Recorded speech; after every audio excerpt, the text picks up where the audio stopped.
Ladies and gentlemen, boys and girls, welcome to the Music Lab podcast. My name is Dogg, and I'm so excited to be back with all of you for another episode of the podcast. Today, we are featuring a band that we got to see at South by Southwest, the Silver Lines. Welcome, Dan and Joe. Hello, Cheers, Dog. Dog. Thanks for having us. How's it going? I am doing well. The Brothers Ravenscroft. A powerful name. Yeah, yeah. Have you Lot been to reading live the up to. bio? Yeah. Our uncle used to say that. He used to say you've got to accomplish something with that surname. It's very Game of Thrones. Yeah. Yeah, We always get a little bit at school. It was always Harry Potter, wasn't it? yeah. Ravenclaw. Right. Yeah. You know what? I've never seen any of the Harry Potter movies. Am I wrong You for know. that? I think yeah, I they're think not bad. if you're not 12, maybe not. Yeah, it's. And you I think get they were. you get the approval. I think Yeah. they were of a time. I think. I think we were like the perfect young age that it was like captured something for like our generation. But I think if you Yeah, look back now, some of the early ones are a bit not great. Lord of the Rings too. That kind of came out. Twilight series, all that stuff. It was a lot of And fantasy yeah. series. stuff, That wasn't well, and then it? you had like Gladiator and all that. It was a lot of like swords and stuff, wasn't it? Yeah. Around that time. Yeah, it's when Hollywood was creative. Now it's all just remakes and bullshit. It is. Yeah, Yeah. it's a shame. We do miss all that. We feel like we for the last 10 years haven't really been blessed with as many fun films as we used to. It's And because they of weren't as streaming, good. isn't it? They weren't as good. What's There that? was Napoleon. Ridley Scott did Napoleon recently, which was Yeah. sort of in the thing, but it just wasn't as good as like his, what's it like Troy and all that sort of thing. Those Ridley ones. Scott did Gladiator. Yeah, Gladiator, that's it. Joe likes Kingdom of Heaven. He also did Kingdom of Heaven, Ridley Scott, Yeah, didn't he? yeah, I do really like that one. Ridley Scott is a winner in the Ravenscroft world. Yeah, Yeah, I think so. He did. Did he do Blade Runner? Yeah, don't know. Yeah, Yeah, he did, didn't he? Yeah, so he's good. We rate him. yeah. So, gentlemen, welcome to the podcast. You have had a pretty eventful last couple months. You're at South by. You just got off a 2-week tour in France. Yeah. Let's first talk about our experience at South by. This was your first time being there, correct? yeah. Yeah. First time at South by Southwest. Yeah, So, what did you think of the city? What did you think of the festival? Give us some highlights for people who've never been there before. it's It was it's like cool. it's like a massive. It's like it gets the city just gets overrun with this what's it called music conference. The festival just gets overrun. And Everyone it's there. film as well, isn't it? Yeah, and everyone's there to see bands or see some film. But I think it's quite separate with the film and the music. But it's like it's sort of overrun with everyone from the whole world, sort of thing, coming to. It's not even the biggest city in Texas, is it? It's not even like it's a small city, which is a bit odd. You think it'd be like someone coming to. It would be in like the London equivalent, so it would be like Austin, or it's in Austin, Texas, in Dallas or something like that. Or But it's Houston. Houston, like is that a big city? yeah, Houston, that's it, isn't it? Yeah. But yeah, Yeah, but it's it's pretty like cool. I mean, where we stayed, it was where we stayed. We actually stayed a little bit out where like the college students would stay, didn't we, Joe? yeah, And that was which was that was actually really green and nice. And then the downtown Austin, like on the strip, where some of the South by was happening, that was a bit wild, wasn't it, Joe? it was yeah. There was Yeah, that one like strip that was really wild, wasn't it? And we walked like down it and there was people doing people like rap videos in the streets with like snakes and things. yeah. Yeah, And that's that was Sixth just at Street. like Yeah. yeah, and that was just at what like 4 o'clock in the afternoon, wasn't it? Is it Yeah, always that? Yeah, if you can imagine, well, when you walk down Sixth Street, I'm sure you saw a lot of abandoned businesses and stuff, but like 5, 10 years ago, like that street was like the happening spot. Now, I think because of rent and because of everything else, like it's kind of gone by the wayside a little bit, but it right. still has an energy there that is unmissable, especially at South by. Yeah, it So Makes was it quite wild. Who were some of your favorite bands that you got to see? I saw Bootsy Collins from Parliament Funkadelic, which was pretty cool. Or C60. Yeah, who else did we see? I don't know. It was hard because we did 4 shows in 3 days, didn't we? Yeah, so we were So spent a lot of time getting back for the gear, making sure the gear's all sorted and everything. So annoyingly, you don't get that much downtime. And then if we didn't, we had like meetings and things like that. So yeah, you didn't get a ton of downtime sort of thing to sort of do our own stuff. We did I can't just remember who was that Scottish band at the BME that we saw. was it Sprint? I don't know. Uh, Well, I'm not maybe it'll sure. come back. Um, when were they playing? At the last night. I can't remember. Yeah, we were a Oh, right. bit. We were probably had a couple too many to drink. Yeah, It's understandable. Those Lone Stars go down pretty smooth.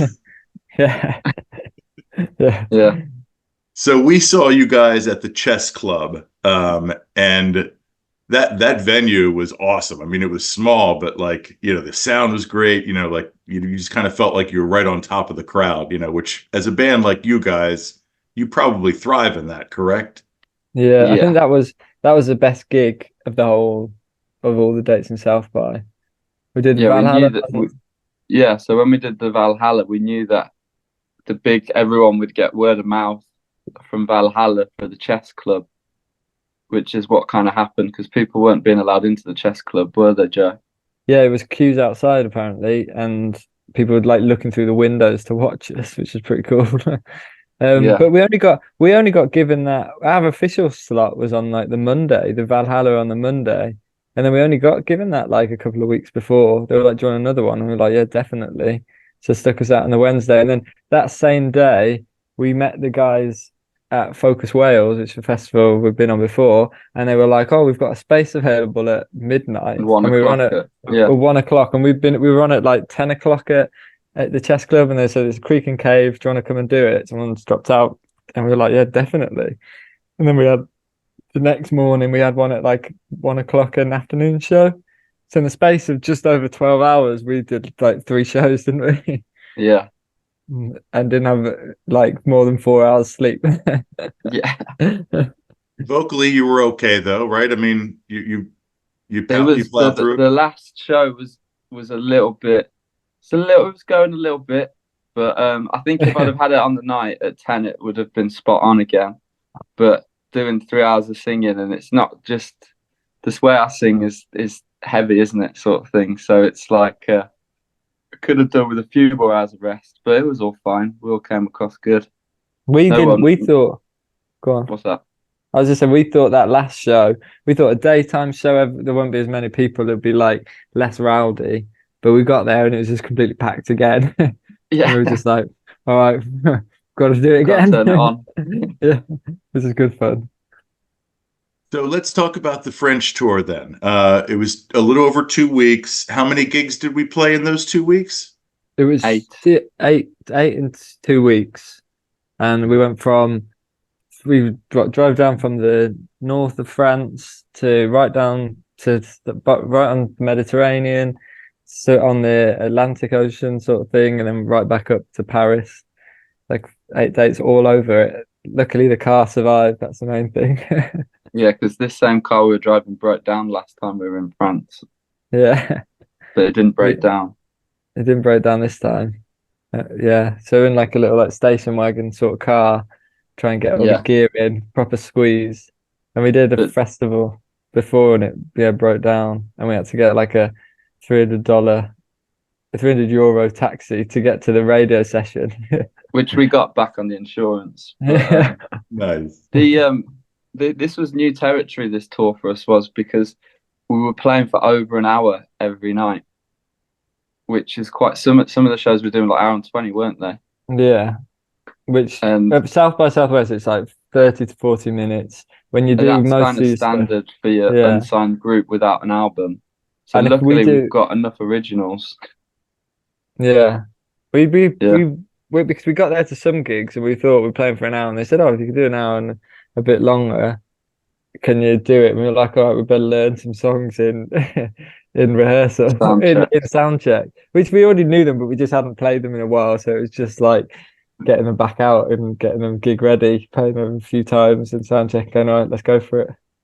Yeah. So how important is the set list to you for a given night, or does it not really matter?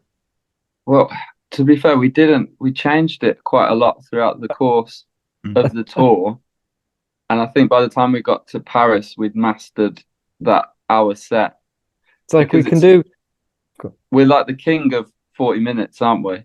yeah, 30, 40 minutes. We've got a perfect set for that. And we know we've got a great like first three, four that will nail it, and then the last three, four, and then there's a couple in the middle that will be like, it depending on how the crowd is. If they're like enjoying a bit more of the indie stuff, we can do that. If they want to dance a bit more, we can do maybe a couple from the sleaze out of DP. And then if they want like the rocky stuff, we can just go straight rock all the way through. But with this, we were thinking we've got so many songs as well that we need to like work out. That middle section is longer, so we're gonna have to do a bit of a variation. So we had to like plan what the order fits in well. So we did spend a lot of time discussing. We did, to be fair, a lot of time discussing what the set list is and what's like you need like a killer third song sort of thing. That's what we've learned. Yeah. And I think I think we've got another one in the works, but in that middle bit, we basically needed like another hotel room in the middle, didn't we? Yeah. Yeah.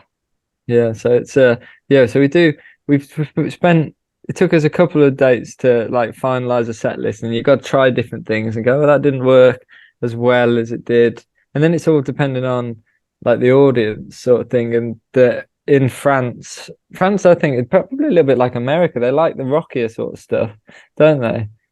Yeah. Whereas with the UK, it's a bit more indie sort of thing. It's a quite a It's like bit. chord driven as opposed to riff driven, isn't it? Yeah, it's a bit. Yeah, it's still like maybe like 2000s indie Brit poppy sort of stuff a little bit in the UK. They love a good like sing along chant chorus thing, don't they? Like a few whoa whoas sort of thing, don't they? Yeah, yeah, A yeah, little Whereas I think, Oasis, you mean? yeah, yeah. and I think in I don't America we think. found, and I think in France they want like real traditional Brit rock sort of like Like, straight from the Stones in the 60s, like a lot of blues influenced and a lot yeah, looser and a lot like more like guttural feeling than like polished yeah, singer-songwriters that have formed a band around themselves. Do you know what I mean? yeah. A bit more garagey, a bit more punky sort of thing. Yeah, Yeah, Yeah, I feel like you guys, your ethos is punk music, but like then you kind of cross genres, you know, yeah, funk, dance, a little R&B. There's times where I feel like you sound like Cage the Elephant. There's times where you sound like Arctic Monkeys. There's times where you sound like you said, Bootsy Collins. Like yeah, you definitely yeah, have and I think that's probably what people gravitate toward because, it's fine to be just punk, but like when you have that as your backbeat and then you can still cross genres, that's a cool kind of like lane to be in. gosh, we're just yeah. so talented, aren't we? Yeah, I think that's slightly reflective of what we listen to and things like that. But I think we like the way if you actually look at the Rolling Stones as well, they did quite a lot of cross genre thing. They were like rock, but they do like the bluesy rock, they do the harder rock, they do Miss You, which is disco, they do the country stuff, Sweet Virginia and all that Emotional sort of thing. rescue. Yeah, they do a lot of country. We haven't gone down country that much, have we? We have got some songs knocking around that we did like years ago. Hey, if But yeah, Beyonce can do it, right? yeah, it's all hit now, isn't it? Like Sam Fender's trying to jump on board as well, isn't it? No, okay.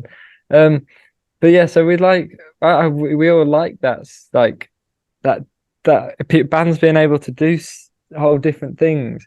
Like I don't know, it just felt like the Stones could do a disco song. Why couldn't we? And it's a cool disco song, "Miss You," isn't it? Like why couldn't we? Yeah. Why can't we do a falsetto sort of thing?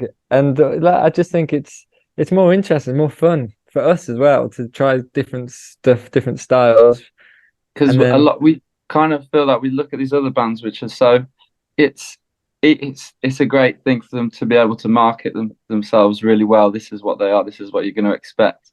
But I kind of feel that plateaus and you never get like the evolution of the artist and like a complete full breadth of body of work like you would see with some of like the greats from yesteryear. And so we're sort of doing all these different genres because we're not following like a formula, are we, Joe? And Yeah, it we would just just become really formulaic if we needed to have this is our sound now and this is what people like. And you'd you just it would get to a point where it would just be like, yeah, I've heard that one before. What more new have you got? And I yeah. think bands begin to tire when they're so rigid with their rules of how they sound and what they can and can't write, really. It's basically the definition of a Silver Line song is if it's got Dan's voice on it, really. That makes it a Silver Line song.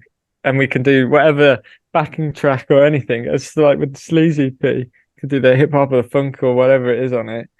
But as long as it's got Dan's voice on it, so it sounds like a Silver Line song. So, and if we're starting early enough with all the different range of songs, people can well, people never know what to expect to us, but they Yeah, and also should people, be more that's what our open-minded. producer David would say, wouldn't he?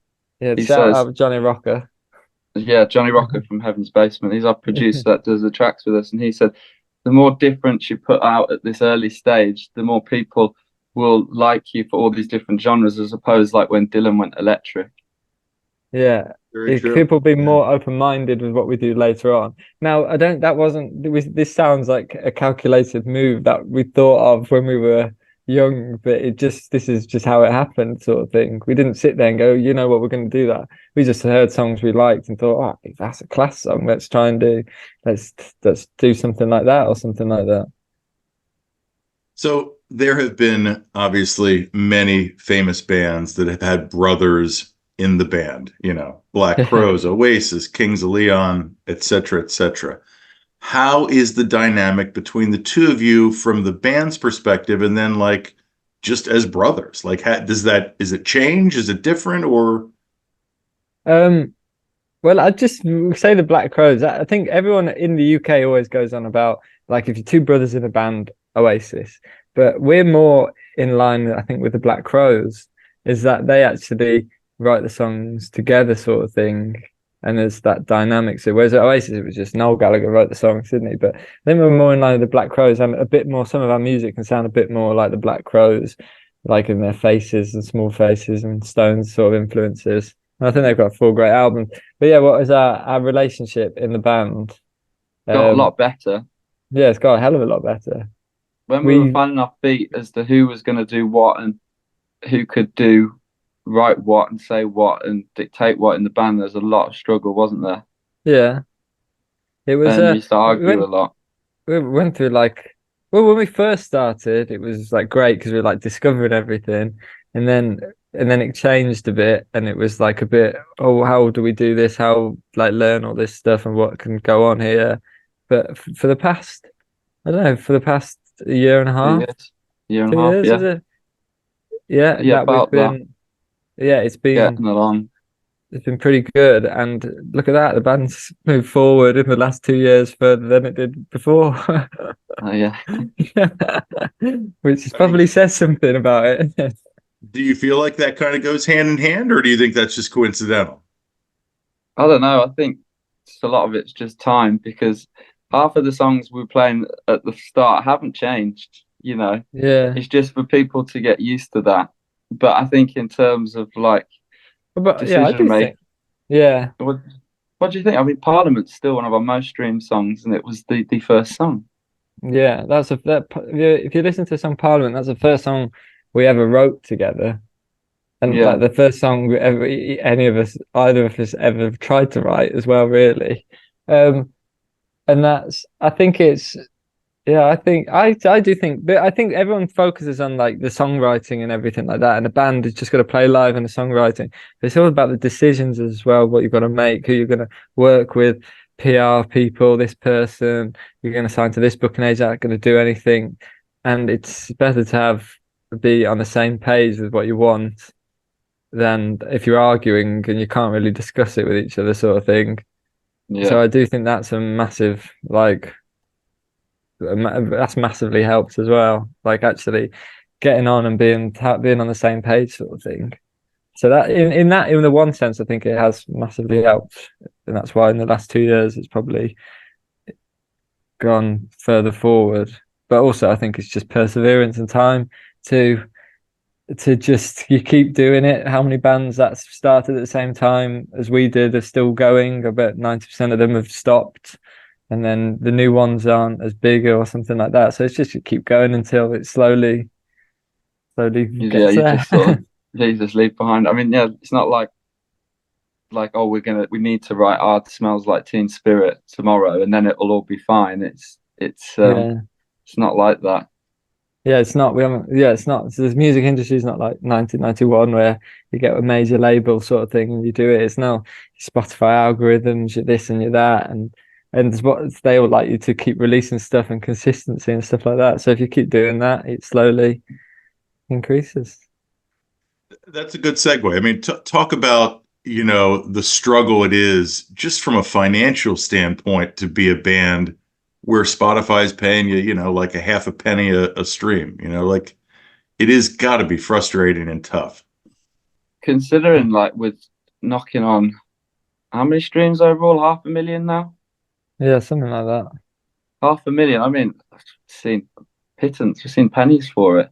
And I mean, Yeah, I don't think every one of those 500,000 streams equates to one single buy, but I'd like to think, there was a few more zeros in the bank account yeah, from More from ducats that in your. many yeah, people listening.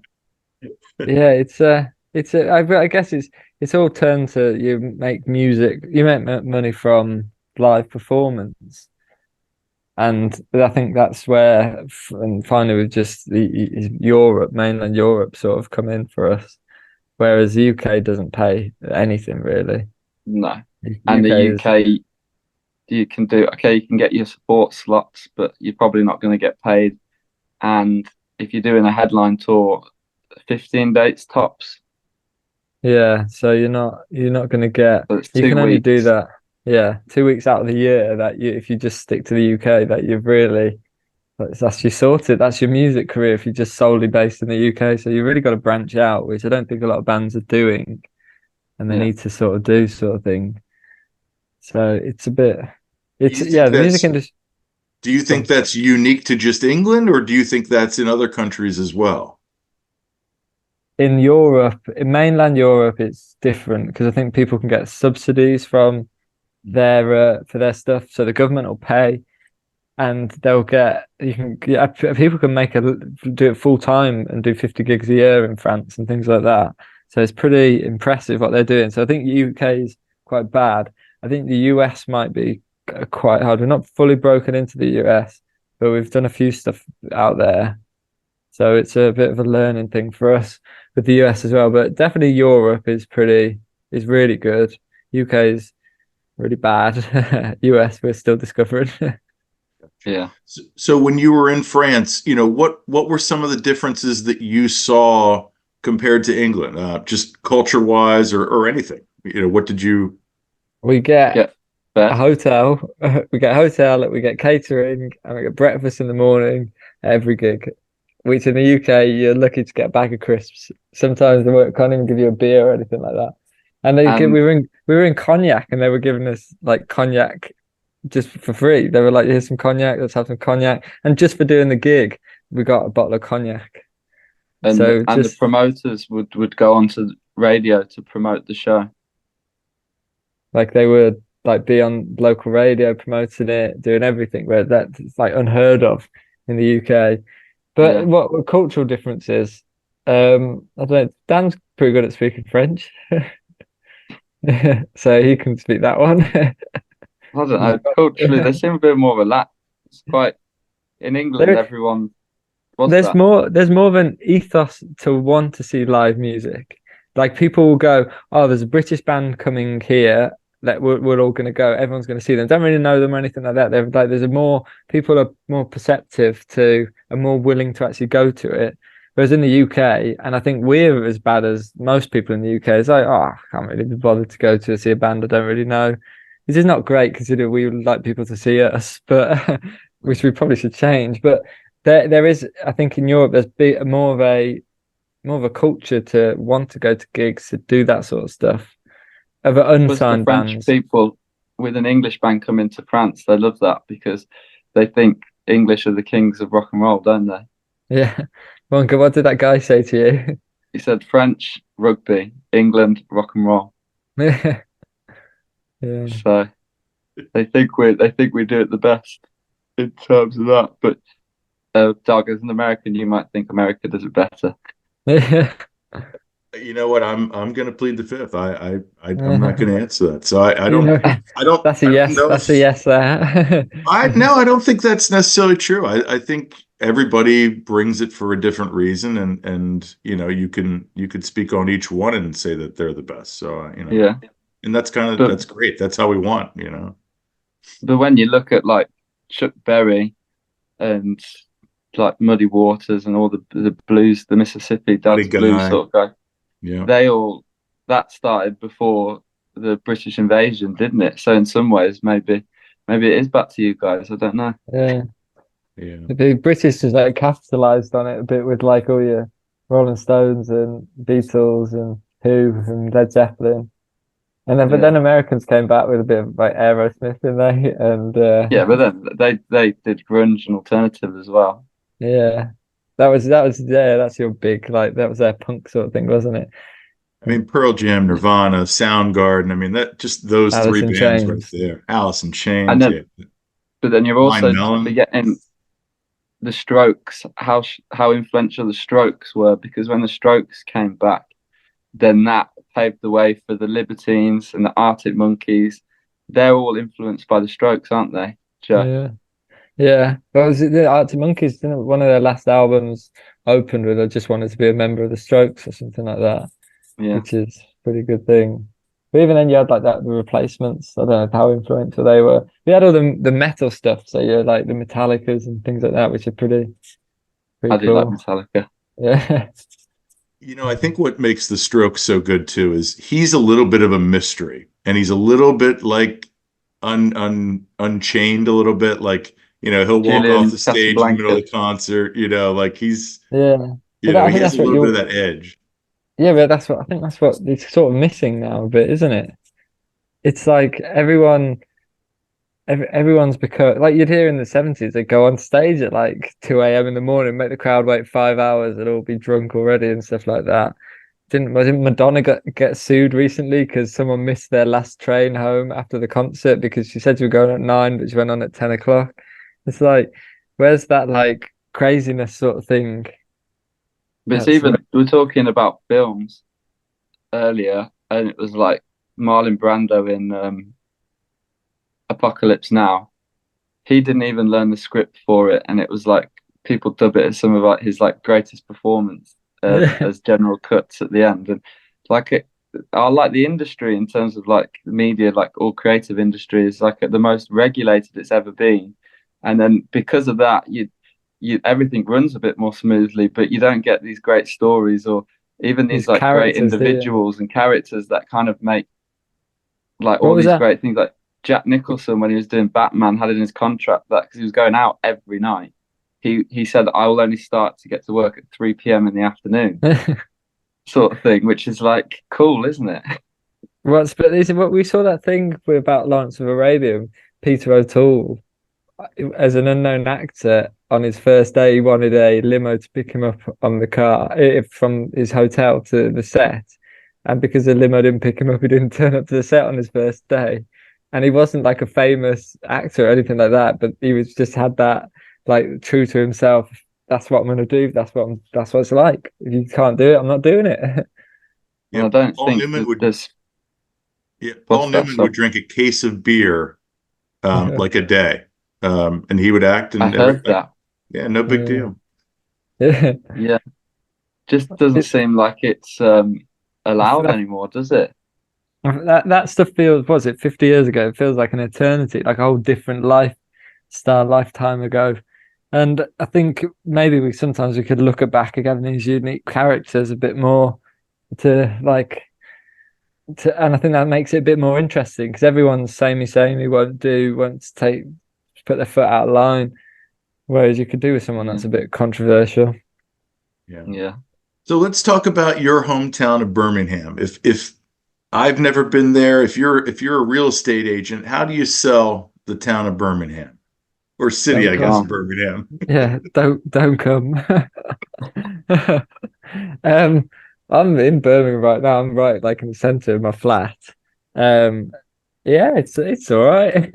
It's what's it? It's got a bit like Black Sabbath are from around here and things like that. Half of Led Zeppelin and like from the other side of it. It's I don't know. I haven't probably bad to say I haven't got like a strong love or strong thing for Birmingham, which I think people do. They love their hometown or something. Sadly, I don't think we do sort of thing. It's not something that's yeah, I'm Brummy till I die sort of thing. Yeah, it's not. Are we It's football just a place fans that or we happen to be born here.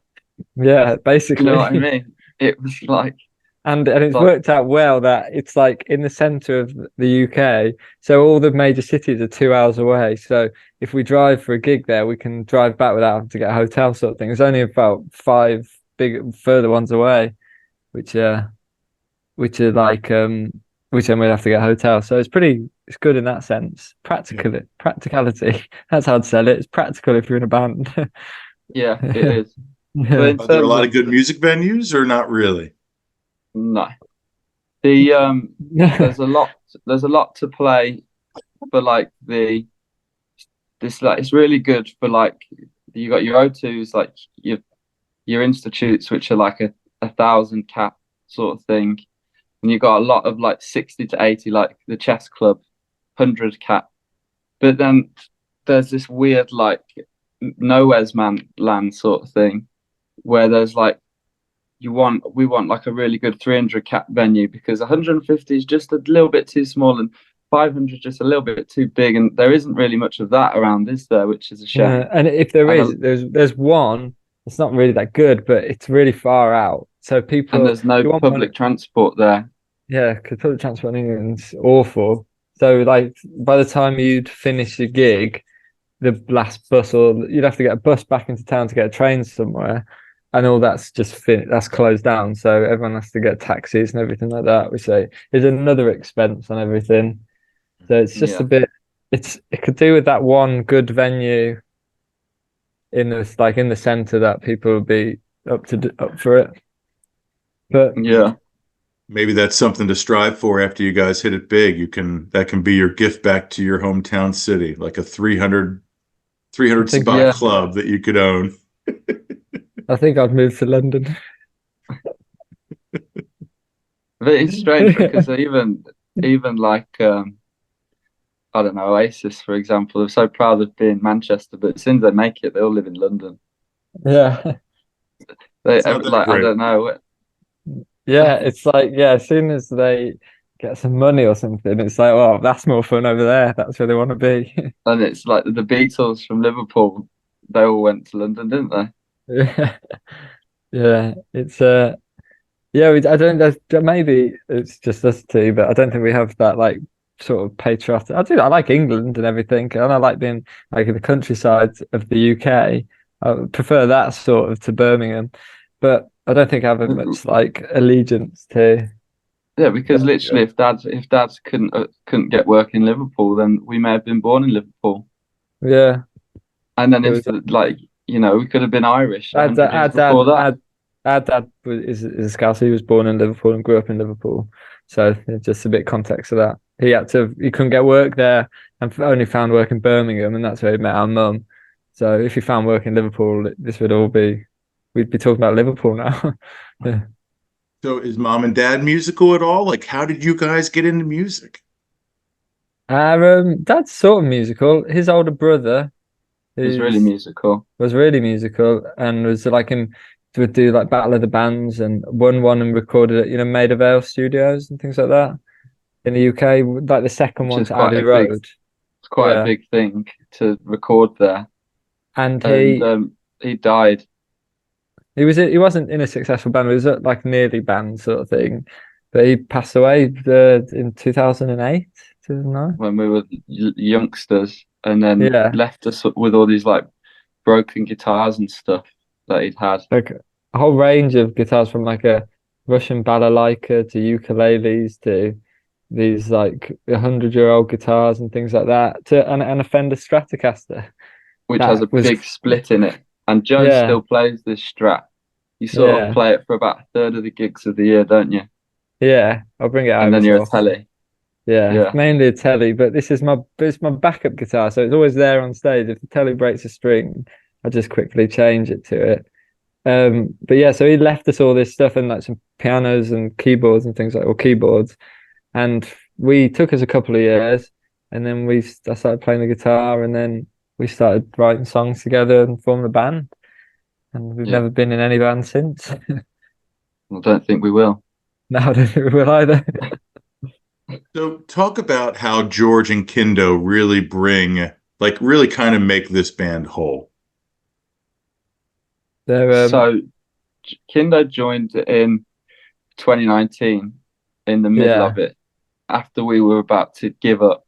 So with Joe was still at university, and I think I was in my last year or just left, yeah. and we were like, let's just give up now.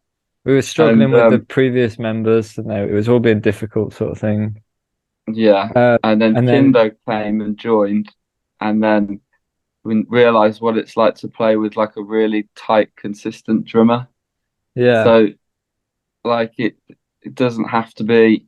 Some people like Kindo can play everything. I'm not knocking him, but it's like he turns up every practice, every gig, and you can just rely on him, and it's just so much easier to be able to play like that, isn't it? yeah, yeah, It and yeah, it's and just then Kindo's good, and his Kindo's a powerhouse live as well. hits He's the good drums live. really hard, does good fills, locks in the beat. It's just good, and it just doesn't vary as much as some people would. Like I could imagine we'd struggle to really play with somebody like Keith Moon, wouldn't we, Joe? Yeah, a bit all over the place sort of thing. Yeah. So he allows us to be a bit looser because he's Yeah, locked in the back, and we can play a bit more. Which instead of if everyone was really loose and it's like somebody's got to anchor that down, but Kinder does that perfectly. And then yeah, his we couldn't get a bass player, and then his mate, who never wanted to be a bass player, who was actually wanted to do his own like acoustic singer songwriter guitars, yeah. Joe joined, and then that's who we did a few of the songs with and some of the Sleazy EP. And then he then left to settle down. Um, And then we had a bit of a mishap with a couple of bass players, and then found George, who's a rock solid bass player. He's another yeah, consistent sort of bass player. Got a good, and easygoing personality there as well. personality is key, and also he's not old by any means, but he's done enough 9 to 5 jobs to realize that if you could do music full time, that would be a lot better. So that Yeah, hunger's there, which I think some kids, when they're fresh out of uni, and we found this as well, you don't quite realize what it's like. And then you've like, shit, I've got a job now, and and yeah. If you've spent a few years doing a 9 to 5, you're thinking, "Oh, I could do with getting out of this. I don't want to do this for the rest of my life," sort of yeah, thing. Yeah, but yeah, we've so George joined in, what was it like September, and then we're like been really this year been really coming together, sort of thing. so, yeah. Because the thing was, this is another thing that you forget, Dog. So 2019, Joe Cartwright joined in November. And then we had 3 months before lockdown hit in 2020 March. And then that was 2 years out. So we hadn't even got started as a group properly, had we, Joe? No, And then we we were out for 2 years and then came back to Birmingham. So when we properly were really announced with our first gig in Birmingham was actually not until the end of 21, early 22. And yeah, it's only been 2 years since then, of which George has now been in the group for just under a year of that. So George is yeah, actually as new as we think he is actually in terms of gigging time done half as much time and probably more gigs than Joe had previously, hasn't he? yeah. I think so. Yeah, George came Yeah. in like we literally had a guy we thought was going to be a bass player left, and then George, we had a gig that weekend, and we were like, George, you've got to, do you want to come and have a jam? Had the jam and played Sutton to learn 5 songs, and said, right, come back tomorrow night and learn another 5, and then come back the next night and make sure you know them all, and then had a night off, and then it was the gig. So he did that, and then it was like brilliant. And then he did his first tour in December, The UK. a UK one, and we ended up in France, which is all of our first time in France. And then Dad did some stuff. Didn't We did a bit of recording over January, February. So his first time's like in a studio, and then And then did the America, South and by then March, France. and then France, and we're back. So it's like all running on all cylinders or 4 cylinders, whatever they So say. George hasn't really missed any key. He's just kind of skipped playing to 6 people in a pub in Norwich. He's Yeah, everything that's key that's happened to the band, he's been a part of, which we're quite yeah. happy about. The only thing he didn't do is the Focus Wales gig. But we're actually, because he invited us on his stage last minute South by Southwest, he's asked us again in a month's time. So we're playing it again. So he'll even do that.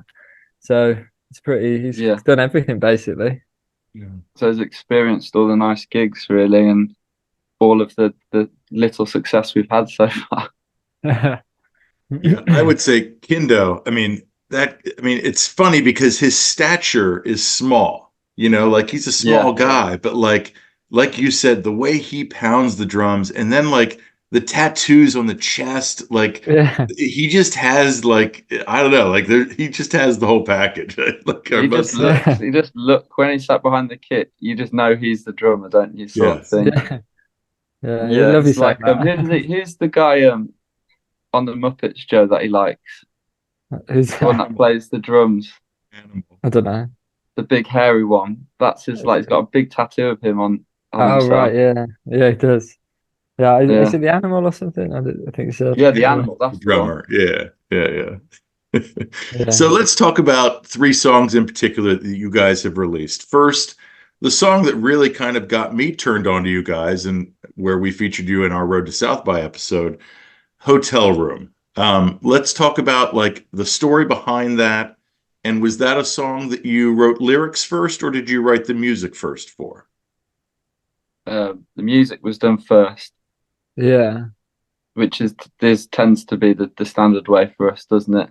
Yeah, sort of thing. Music The first and writing then normally comes from Joe, who we will have a chat, me and Joe will, and talk to each other about what we like and what we're listening to. And then he'll show me a few songs, I'll show him a few songs, and then come to practice. And Joe will be like, I've got some of these ideas. And then tends to what happened is nobody likes those ideas. And then you just go, oh, well, listen to this then instead. And then you're like, oh, this will work. And yeah, then basically. But with it the, doesn't it can just be just like a fragment of something, a couple of chords together or a riff or something. So it doesn't even have to be like a whole worked out thing. Just something small, and then we'll just work on it all together. yeah, then you work on it together and you get a structure Yeah, of the song and everyone knows what they're playing. And then give that to me, and then I'll then spend the next couple of weeks trying to get the lyrics. Sometimes the lyrics will come that same evening, and then sometimes I'll have a few versions of them, and they'll pick which ones they yeah, like. But yeah, yeah, Joe will have to teach me the root notes of the chords on the acoustics. I'll have a try and have a strum and figure it out. But normally it happens pretty quick, doesn't it? But yeah. Hotel Room, that was I had a load of intricate guitar parts for it. Like that intro, the intro guitar part, that was only it's like there's a middle eight or bridge in it. That appeared in the bridge, and that only appeared that once in the whole song originally. And then the producer was like, that's the catchy part. Of these intricate guitar parts that were doing weird stuff. And it's just like it wasn't really working. And we played it live like that. There's live recordings of it. And then in the studio, he was like, "That's that bit in the middle. That's the catchy bit. Let's just put that everywhere." And then he yeah. produced a song, and which is a That's why great it's thing good to to do. have to trust your producer and have a good relationship with them. Because I think Yeah, when we started, we were very much like we wanted full it Control. was nobody. Yeah, nobody's allowed to touch this line or that line. And now we've like got enough trust with David over the last 3 years that we're like, oh, like I actually like. I sometimes want him to change a lyric here or there and do that because Yeah. it kind of helps, you know. Or like instead of coming in completely like coming prepared, but allow him to think, oh, that's the best one, or decide what the best one is, or even work out stuff with him in there, guitar parts and different things. Which I think Yeah. we've even done a guitar part. There's a song called Castaway where there's the where I think I came up with the first bit, Dan came up with the second bit, and David came up with the third bit or something. Can But you remember I think that? the beat, yeah, I think the Beatles used the studio that way as well with George Martin, didn't they? Yeah, so we're kind of like using the studio as another instrument, using David as another instrument. We know he's got all of these synths that we can put on, even if they're just buried, to just give it a little bit of something. And can you do it this bit here? So we try and mix it a little bit like that. So we'll try and do that sort of stuff, which is quite interesting. So, Dave, how did you connect then with David? So David reached, we recorded some like 3 songs as just demos. We recorded 3 songs as like basically demos, and we look back at them now. They'll never see the light of day, but quaint and naive the descriptions you could use. And then we had one of them called Smile that I think we will end up doing eventually, maybe on an album or something. And David heard Dan's voice on that and reached out and was like, I really like your voice. Let's come in, invited us down to his studio, had some beers with him, and then it took him down to his studio. And it was like, yeah, come on, let's record some stuff together. And we did 2 days and recorded Parliament and Roma, I think. Did Yeah. we do the other one? Parliament, it was Parliament and Rome, it was a two. And then Yeah. that's all we had. And then we couldn't get a stable band, and we just released them and quit music. And then Kindo joined. Yeah. Yeah. We were about Things to work give out. up. Yeah, we were about to give up, and then Parliament got played on Radio 1. And we were like, oh God, we probably should keep this going. We were literally like, it was a week and we thought, God, we just lost 2 band members. Well, we like, this is harder than it ever realized. And then Dan said once to me, it's like, God just said, no, have a little bit there, boys, and keep going. It's Yeah. So funny. let's talk about then Bound, the next song. The story behind that song, I want to hear. I think, That was so- Dan, you said play these notes on the bass. Is that Bound? Yeah. Yeah, I I think know you that said we we wanted were to get, what's that? I was just gonna say we were doing a different sort of writing where we do the bass line first, and I think you did that with Bound. I think I did that with Half-Hearted Deals, and so play this Yeah. bass line sort of thing. So we are trying different things. We sort of how Hotel Room came. It's like do the bass line first, and then do the guitars on top of it, which meant the Like guitars build wouldn't upon it. be yeah, which meant the guitars wouldn't be just doing like chords the whole time, and then we'd have the bass doing the same thing and it'd be really full, and then if you do a guitar on top like a lead on top, it sounds empty without the chords.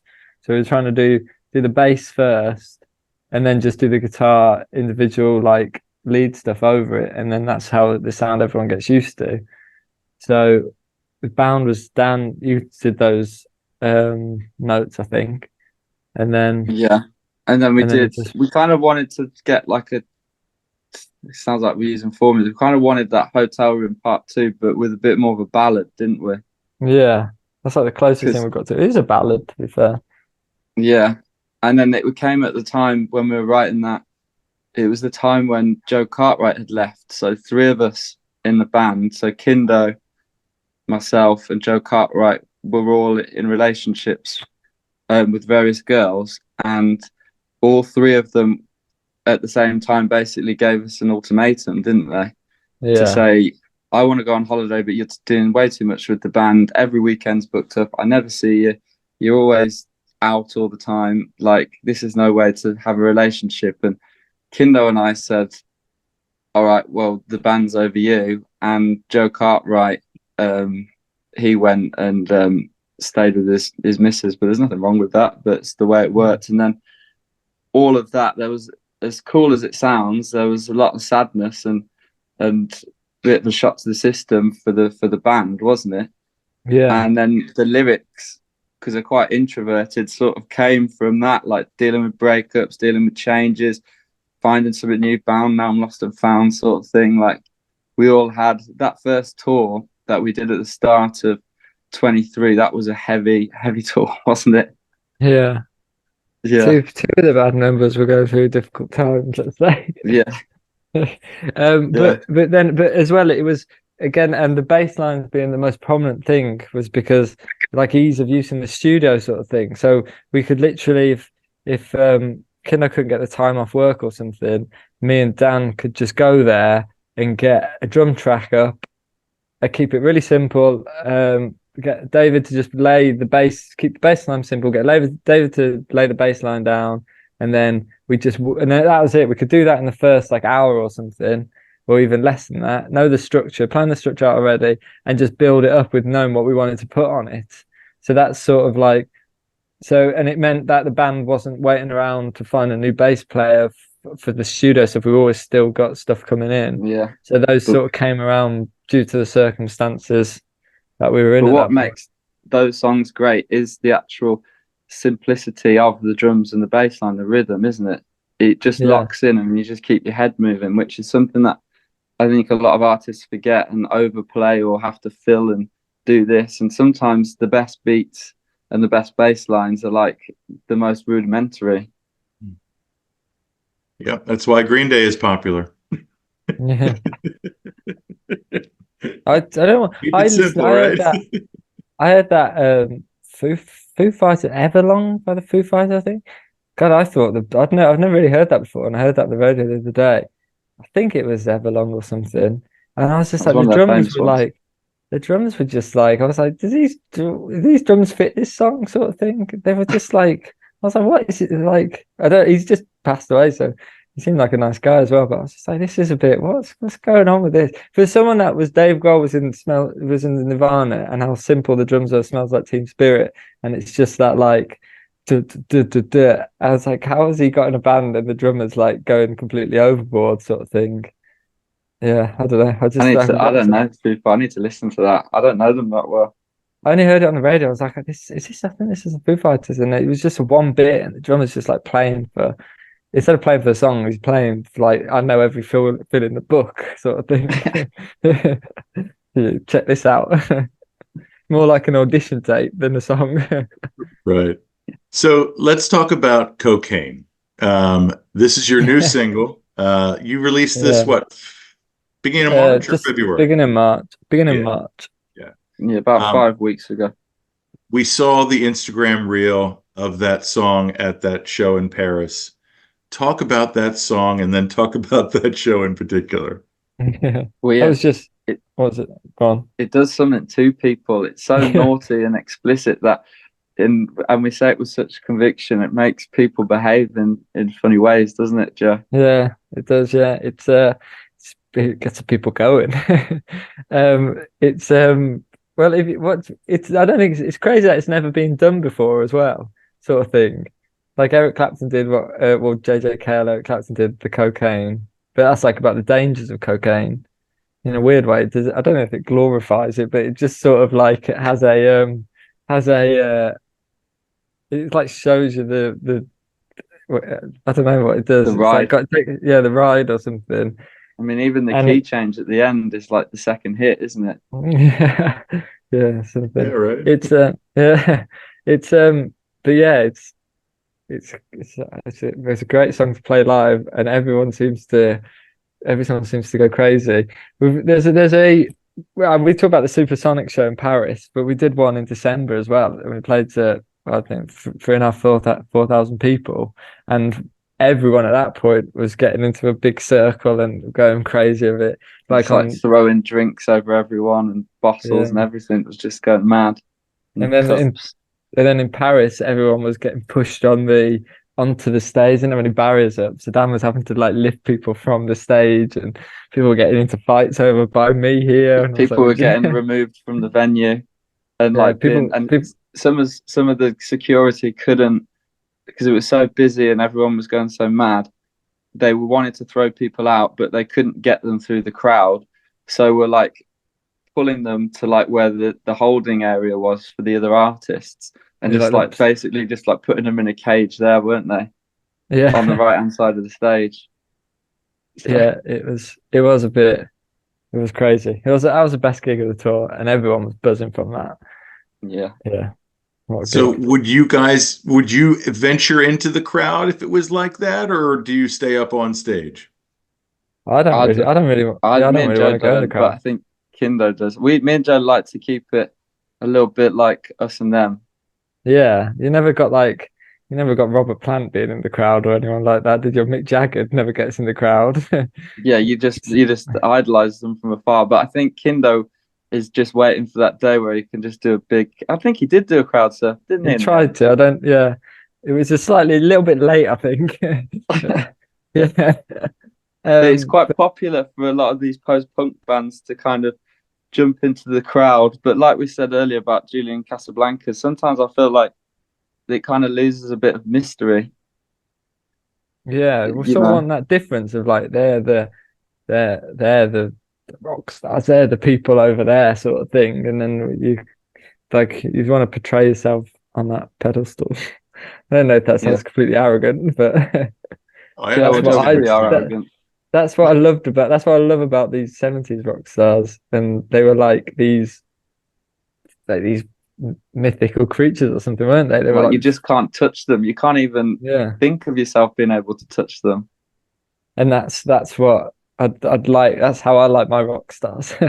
And I don't know if there are many around like that, or if any today.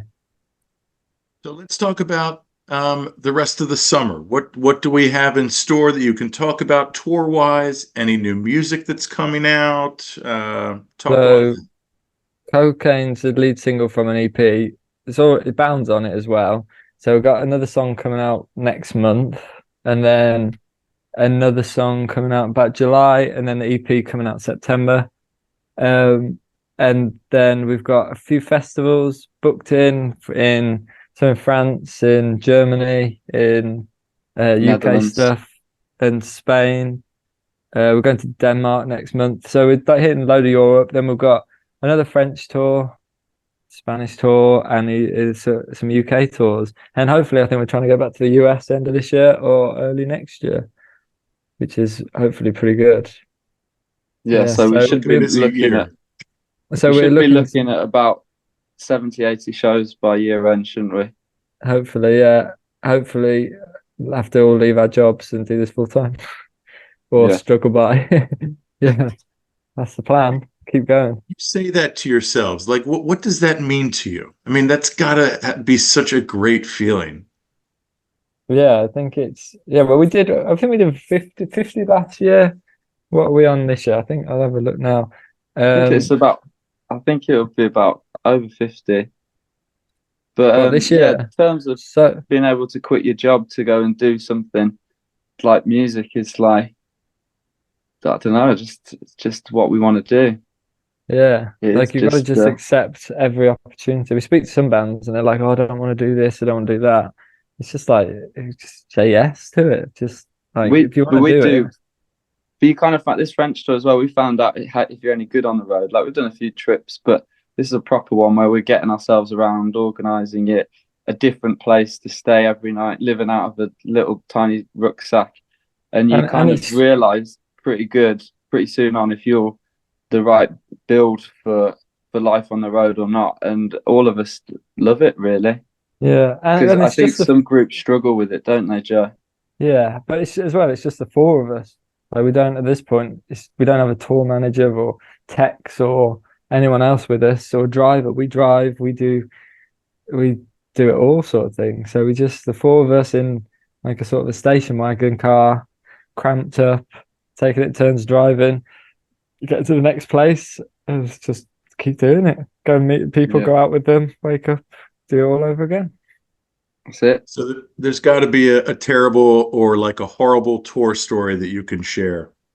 Any good The one? wor- the worst one, like the worst one is we're on our first gig in France, playing to in December, playing to 3,500, 4,000 people, and we're driving down and we stop off, go to the toilet, and then or get something to eat, and then pull up, go back into the car. We're 100 kilometers out of a place called Rennes in France, playing trans musicals. We've got to get there. We got there early because we've got a radio session on some FIP radio. It's a big one in France, and the clutch won't go on the car, and we're like, shit, what the hell do we do now?